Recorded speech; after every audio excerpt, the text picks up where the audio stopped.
بسم اللہ الرحمن الرحیم۔ السلام علیکم ناظرین، میں ہوں وسیم احمد اور آپ دیکھ رہے ہیں تازہ ترین خبروں پر تبصروں اور تجزیوں کا پروگرام زمانہ گواہ ہے۔ ناظرین، پاکستان کی 76 سالہ تاریخ میں یہاں دو طرز حکومت رائج رہے ہیں: پارلیمانی جمہوری نظام یا فوجی جرنیلوں کی آمریت۔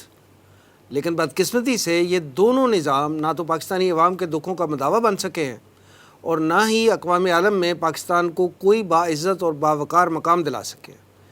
جوش ملیح آبادی نے کہا تھا کہ اب بوئے گل نہ باد صبا مانگتے ہیں لوگ، وہ حبس ہے کہ لو کی دعا مانگتے ہیں لوگ۔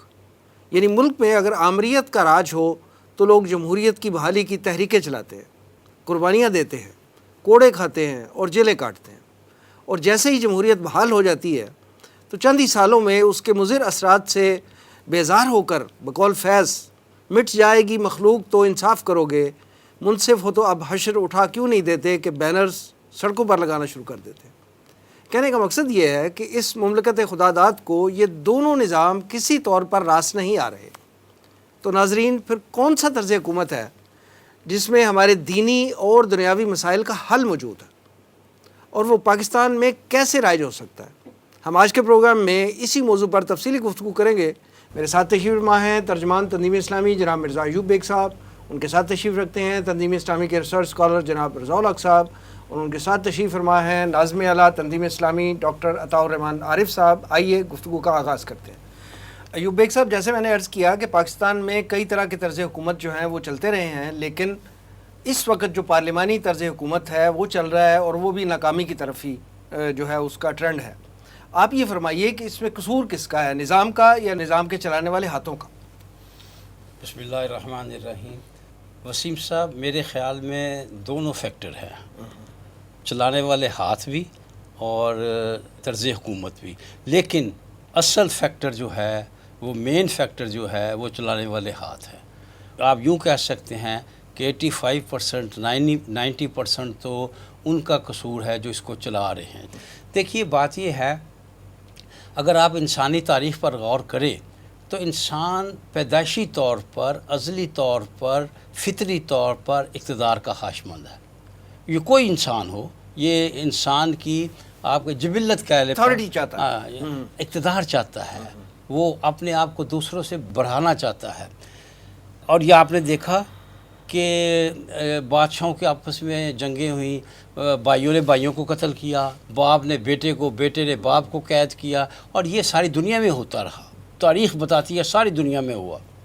لیکن تقریباً 200 سال سے مغرب اس معاملے میں کامیاب ہو گیا ہے کہ وہ اس چیز کو کنٹرول کرے، کافی حد تک بلکہ میں سمجھتا ہوں اگر یہ کہا جائے تو مبالغہ نہیں ہوگا کہ اس نے اس چیز کو کنٹرول کر لیا ہے۔ اب آپ وہاں دیکھیں، منتقلی اقتدار ایک بالکل نارمل چیز بن گئی ہے۔ ایک آدمی کا ٹینیور ختم ہوتا ہے، الیکشن ہوتے ہیں، نتیجے میں جو پارٹی کامیاب ہوتی ہے، ہارنے والی پارٹی اس کو ویلکم کرتی ہے، اس کو ہار پہناتی ہے، اس کو مسند اقتدار پہ بٹھاتی ہے اور خود فارغ ہو جاتی ہے ہنسی خوشی۔ کوئی ایسا مسئلہ نظر نہیں آتا آپ کو، کم از کم مغربی یورپ میں ہمیں یہ چیز نظر نہیں آتی۔ امریکہ میں بھی نہیں، ایسی بات نہیں ہے، وہاں بھی انتقال اقتدار جو ہے باقاعدہ ایک سیٹ طریقے کے ساتھ ہوتا ہے۔ ہم صاف بات ہے، ہم مسلمان اس معاملے میں خاص سے بیکورڈ ہے، اور یہ بھی بات ہے، اگر برا نہ مانا جائے تو میں سمجھتا ہوں یہ جو لسٹ آف پاور کا معاملہ ہے نا، یعنی اقتدار کی خواہش جو ہے، ہمارے ہاں زیادہ تند و تیز ہے دوسری اقوام کی نسبت۔ تھوڑی بہت کہہ لیں، زیادہ نہ صحیح، فرق ضرور ہے، یہاں زیادہ اقتدار کی خواہش ہوتی ہے۔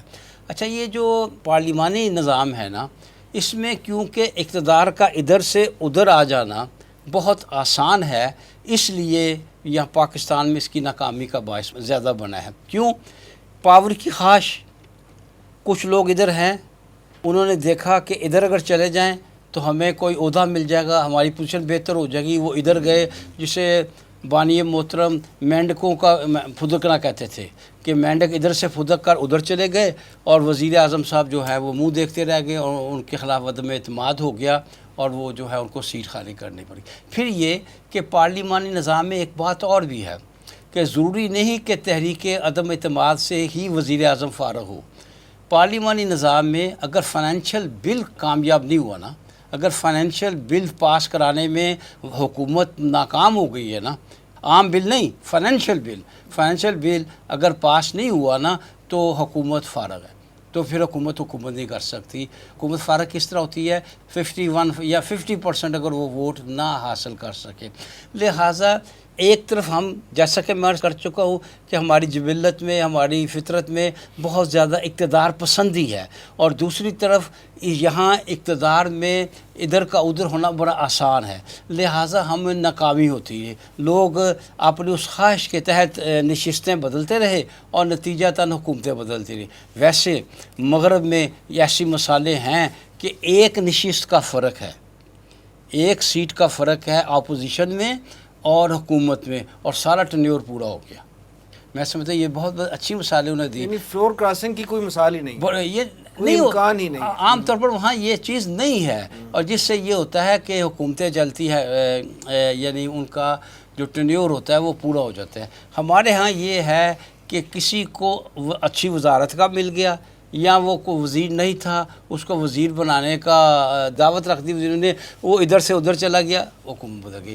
یہی وجہ ہے کیونکہ ہم بہت زیادہ اقتدار کے صحیح لفظ استعمال کروں، کیونکہ ہم اقتدار کے بہت زیادہ بھوکے ہیں، بڑی حفظ اقتدار بہت زیادہ ہے، اور لہٰذا ہمارے ذہن، ہمارے دل، ہم بہت جلدی اقتدار کے لیے بدل جاتے ہیں۔ اس کا بھی نتیجہ یہ نکلا کہ کیونکہ یہ پارلیمانی نظام ہے، اور پارلیمانی نظام میں جو ہی بجٹ پاس نہیں ہوا، جو ہی عدم اعتماد آئی، وہ حکومت فارغ ہو جاتی ہے۔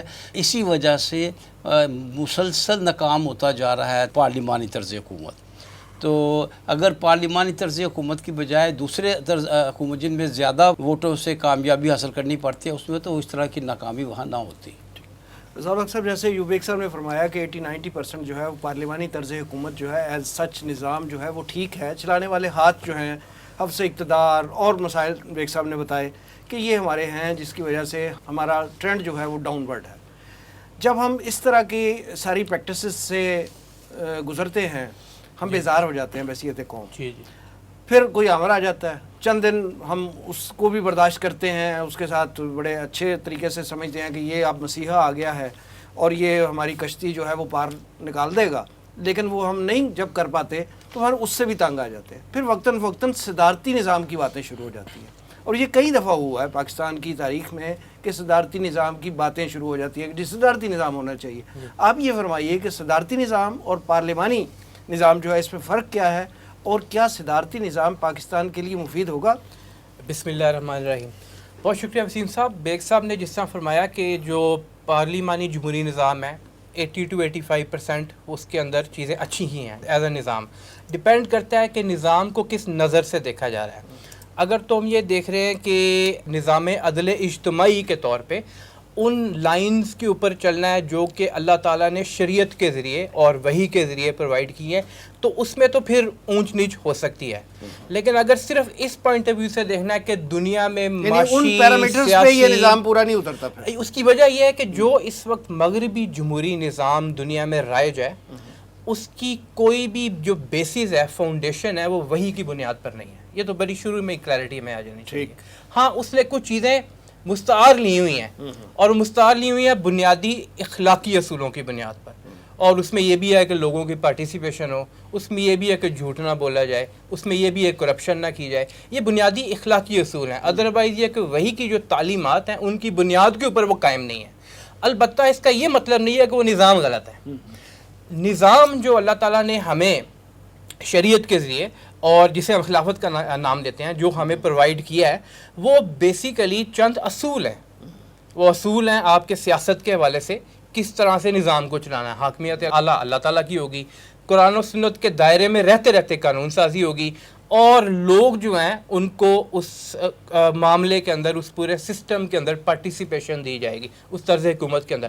اس کے اندر رہتے رہتے پارلیمانی جمہوری نظام کا طریقہ کار بھی اختیار کیا جا سکتا ہے، صدارتی نظام کو بھی اختیار کیا جا سکتا ہے، کوئی ان کا ہائبرڈ بھی آ سکتا ہے۔ کچھ ممالک میں آپ نے دیکھا کہ وہاں پہ سوشل ڈیموکریسی بھی رہی ہے، سوشلسٹ ڈیموکریسی جسے کہتے ہیں۔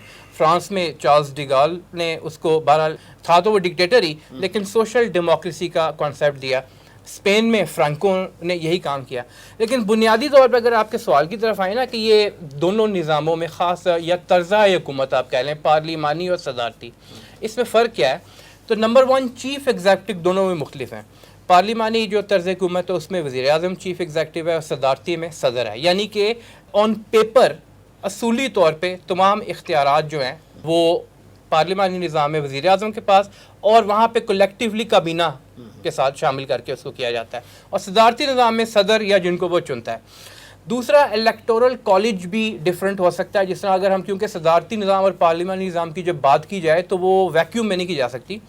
پارلیمانی نظام کی اگزامپل برطانیہ ہے جہاں سے تقریباً ساری دنیا نے لیا ہے.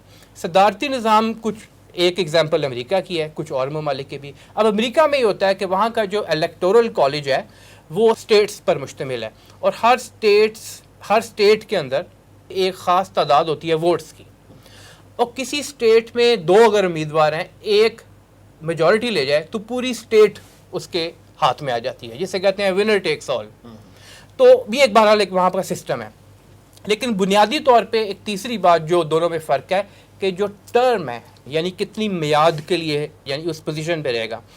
صدر کی اپنی ٹرم ہوتی ہے, وہ 4 سال بھی ہو سکتی ہے, 5 سال بھی ہو سکتی ہے, مختلف بھی ہو سکتی ہے. جو پارلیمانی نظام ہے اس میں اسمبلی کی ٹرم ہوتی ہے, جو وزیر اعظم اس کی ٹرم نہیں ہوتی. جس طرح کہ ہم نے دیکھا کہ کچھ 16-17 ماہ پہلے نو کانفیڈنس موشن کی بنیاد پر ایک جو گورنمنٹ تھی اس کی حکومت ختم کر دی گئی, دوسری جو تھی وہ اس کی جگہ آ گئی. اسمبلی نے اپنی مدت پوری کرنی ہوتی ہے. 2 اور انتہائی اہم فرق ہیں. ایک یہ کہ جو صدارتی نظام ہے اس میں کیونکہ صدر کے پاس اختیار ہوتا ہے کہ وہ جہاں سے چاہے جو شخص وہ سمجھتا ہے کہ ایک پوزیشن کو بہتر طریقے سے پورا کر سکتا ہے اور ملک کو آگے لے کے چل سکتا ہے, مثال کے طور پہ فائنانس منسٹر, تو ضروری نہیں ہے کہ elected member of the assembly میں سے ہی کسی کو لے, وہ کہیں سے بھی کسی کالج کے پروفیسر کو بھی لے سکتا ہے اپنی کابینہ کو, یعنی کوئی ٹیکنوکریٹ لے سکتا ہے. ایگزیکٹو جو ہے وہ علیحدہ ہے اور جو لیجسلیچر علیحدہ ہے, جوڈیشری بالکل ہے. یہ کمپلیٹ سیپریشن آف پاور وہاں دکھائی دیتی ہے.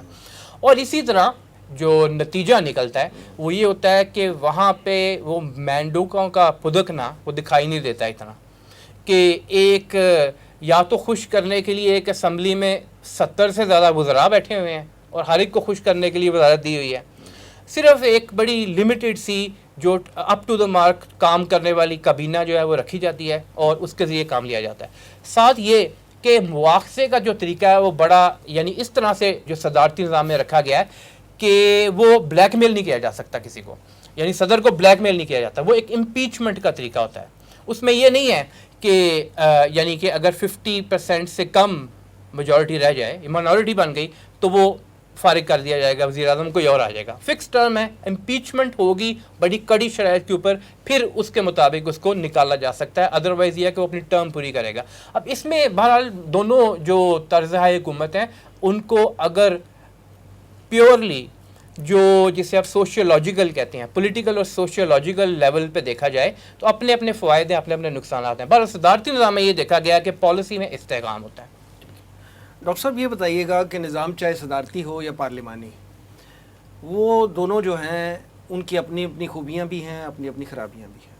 یہ بتائیں کہ کوئی محنتی مخلص ایماندار آدمی جو ہے اس نظام کو جو ہیڈ کر رہا ہو, یا گروپ آف پیپل جو ہیڈ کر رہے ہوں اور وہ ان صفات کے حامل ہوں, کیا اس سے پاکستان کے مسائل, اگر وہ پاکستان میں آ جائے کوئی ایسا گروپ یا کوئی ایسا بندہ, ایک بندہ اگر وہ پاکستان میں آ جائے تو کیا پاکستان کے مسائل کا حل کر سکتا ہے؟ بہت آپ نے ماشاءاللہ اچھا سوال کیا ہے, لیکن اس سے پہلے میں صرف 2 چیزیں ایڈ کرنا چاہوں گا. جی, وہ یہ کہ جو رضا صاحب بیان فرما رہے تھے کہ ان دونوں میں ایک فرق, جو بنیادی ایک فرق, مطلب ایک چیز میں اس میں ایڈ کرنا چاہتا ہوں کہ پارلیمانی نظام میں جو وزراء ہیں, کابینہ ہے, وہ پارلیمنٹ کو جواب دہ ہوتی ہے, کیونکہ وہ پارلیمنٹ سے ہی وزیر بنتے ہیں, اور باقی تمام حکومتی جو ادارے ہیں وہ بھی جواب دہ پارلیمنٹ کو ہوتے ہیں. اگرچہ وزیر اعظم بہت با اختیار ہے, لیکن ایک جو صحیح طریقے کی پارلیمانی جمہوریت ہو یا پارلیمانی نظام ہو یا پارلیمانی طرز حکومت ہو, وہ جواب دہ پارلیمنٹ کو ہوتے ہیں. جبکہ صدارتی نظام میں وہ کیونکہ وہ صدر کے چوزن پیپل ہوتے ہیں, جو پک اینڈ چوز کیا کرتا ہے جیسا کہ انہوں نے فرمایا, تو اس میں وہ جواب دہ ہوتے ہیں صدر کو. لیکن یہ پورا جو نظام ہے, چاہے وہ کوئی بھی ہو, یہ جمہوریت ہی ہے، مطلب چاہے وہ صدارتی نظام ہو چاہے وہ پارلیمانی طرز حکومت ہو، ان دونوں میں ان کا جو اصل مسئلہ ہے کہ یہ اگر جمہوریت کی مثال ہم ایک گاڑی کی طرح لیں تو اس میں جو اصل اس کا انجن ہے وہ تو عوام ہے، عوام ہی ہیں جو اصل میں جو اس کو منتخب کرتے ہیں، طے کرتے ہیں، کوئی بھی نظام ہو، اور اس نظام کے تحت جو اس کا پیٹرول ہے اس کو آپ سمجھ لیجیے بیوروکریسی ہے جو اس نظام کو چلانے کے کل پرزے ہیں، اور جو اس کا ڈرائیور ہے وہ حکومت ہے، وہ وزیر اعظم بھی ہو سکتا ہے اور وہ صدر بھی ہو سکتا ہے۔ اگر اس میں امبیلنس ہوگا، جو پاکستان میں جو آپ نے سوال کیا، اب آپ کے سوال کی طرف آتا ہوں کہ کوئی بھی مخلص، محنتی اور صاحب اختیار آ جائے، اگر یہ تینوں مطلب اس میں جو بنیادی چیز جو پیٹرول ہے، اگر ہم کسی گاڑی میں مکس پیٹرول غلط ڈل جائے تو وہ گاڑی جام ہو جایا کرتی ہے۔ بالکل اسی طرح سے اگر بیوروکریسی یا جسے ہم آج کل اپنی زبان میں اشرافیہ کہتے ہیں، اگر وہ صحیح طریقے سے تعاون نہ کرے اور وہ تعاون نہیں کرتی، اس کی وجہ وہی ہے جو جس طرح محترم ایوب بیگ صاحب اشارہ کر رہے تھے کہ جو چلانے والے ہاتھ اس کے ذمہ دار ہیں، ان کا جو اصل مفاد ہے، اس اشرافیہ کا، اس بیوروکریسی کا جو اصل مفاد ہے وہ حکومت وقت سے نہیں ہے، چاہے وہ صدر ہو یا وہ وزیر اعظم ہو، اس کا مفاد وابستہ کہیں اور سے ہے۔ جب وہ یہ امبیلنس ہے جس کی وجہ سے میری ذاتی رائے اس میں یہ ہے کہ کوئی بھی نظام آ جائے، کوئی بھی ایماندار، محنتی اور مخلص لوگ، ایک فرد ہو یا کچھ گروپ ہو، نیچے سے جب تک انہیں سپورٹ نہیں ہوگی اس وقت تک یہاں پر پاکستان کے مسائل کا حل نہیں نکل سکتا۔ اس لیے کہ جو بنیادی فرق یہ ہے کہ یہاں پر 1985 سے قبل کی سیاست پاکستان میں 1985 سے بعد کی سیاست میں زمین آسمان کا فرق پڑ چکا ہے۔ جو 85 سے پہلے پاکستان کی سیاست میں، پاکستان کی حکومتوں میں، پاکستان کے انتخابات میں پیسہ اتنا انوالو نہیں تھا اور تعصبات کی وہ کیفیت نہیں تھی، وہ سیاسی جماعتیں 77 تک سیاسی جماعتیں کسی نہ کسی حد تک اپنی ہی سوچ کے ساتھ کام کر رہی تھیں۔ لیکن اب جو نظام آیا جس نے غیر جماعتی انتخابات جس کی بنیاد ہیں، ان غیر جماعتی انتخابات کی وجہ سے شخصیات کو، قوموں کو اور تعصبات کو فروغ ملا، لہذا اس وقت تو اس کا جو تبدیلی ہے وہ یہ ہے کہ اس پورے نظام کو ملیا میٹ کیا جائے اور ایک نیا نظام یہاں پر آئے۔ اس موجودہ آئین کے تحت کوئی تبدیلی کا امکان بہرحال نہیں ہے۔ میں مایوسی کی بات نہیں کرتا، لیکن تبدیلی بہرحال آنی ہے، بالکل آنی ہے، اور اس کا جو بہتر حل یہ ہے کہ ہم اس نظام کی طرف پلٹیں جو ہمیں اللہ اور اس کے رسول صلی اللہ علیہ وسلم ہمیں دے کر گئے۔ ناظرین، بانی تنظیم اسلامی ڈاکٹر اسرار احمد صاحب ہمیشہ سے پاکستان میں اسلامائزیشن کے لیے آواز اٹھایا کرتے تھے۔ اسی مقصد کے لیے انہوں نے تنظیم اسلامی قائم کی اور نظام خلافت کو رائج کرنے کے لیے وہ پوری عمر کوشاں رہے، اور آج بھی تنظیم اسلامی محترم شجاع الدین شیخ صاحب کی امارت میں اسی مقاصد کو لے کے چل رہی ہے۔ ڈاکٹر صاحب جمہوریت کے حوالے سے کیا کہتے تھے اور صدارتی نظام کے حوالے سے ان کی کیا رائے تھی؟ آگے گفتگو کرنے سے پہلے ڈاکٹر صاحب کے خطاب کا وہ کلپ دیکھتے ہیں کہ ڈاکٹر صاحب ان دونوں نظاموں کو کیسے کمپیئر کرتے تھے اور صدارتی نظام کو کیسے فرمایا کرتے تھے کہ یہ نظام خلافت کے قریب تر ہے۔ آئیے وہ کلپ دیکھتے ہیں۔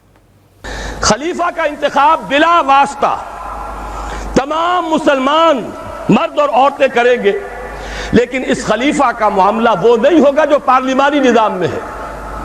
خلفائے راشدین مشورہ لیتے تھے، مشورہ لینا فرض ہے، حضور سے کہا گیا شاورہم فی الامر، لہذا کون ہوگا جو اس سے مستثنیٰ ہو؟ لیکن یہ ووٹوں کی گنتی کا معاملہ کبھی نہیں رہا اسلام میں۔ خلیفہ راشد نے کبھی گنتی کر کے ووٹ لے کر اور فیصلے نہیں کیے، بلکہ یہ کہ خلیفہ کو پورا اختیار ہے۔ کتاب و سنت کی تلوار تو سب پر ہے، ویسے ہی خلیفہ کے سر پر بھی ہے، لیکن اس کے دائرے کے اندر اسے ایک معین مدت تک کے لیے، اگرچہ خلفائے راشدین کے ہاں یہ معین مدت نہیں تھی، وہ تعزیز خلفاء تھے، لیکن وہ شے ہم پر لازم نہیں ہے، معین مدت مقرر کی جا سکتی ہے، لیکن اسے اختیار دیا جائے، وہ یہ نہ ہو کہ ہمیشہ پارلیمنٹ کی اکثریت کا محتاج رہے۔ خاص طور پر ہمارے ہاں جیسے ہی اسمبلی آئی، جو بھی حکومت بناتا ہے وزیر اعظم، اس کی ساری توجہ اسی پر ہوتی ہے، کہیں یہ مینڈک پھدک نہ جائے، کہیں یہ گھوڑا کہیں جا کر بک نہ جائے، کچھ اسے دو، 50 وزیر بنا دو۔ یہ بھی رہا ہے بلوچستان میں، شاید اب بھی ہے، کہ جے یو آئی کے غالباً اس میں بلوچستان کی اسمبلی میں صرف 6 رکن ہیں اور 6 کے 6 وزیر ہیں۔ یہ تماشے اس پاکستان میں ہو رہے ہیں، کیوں؟ ایک بھی ہٹ گیا حکومت ختم۔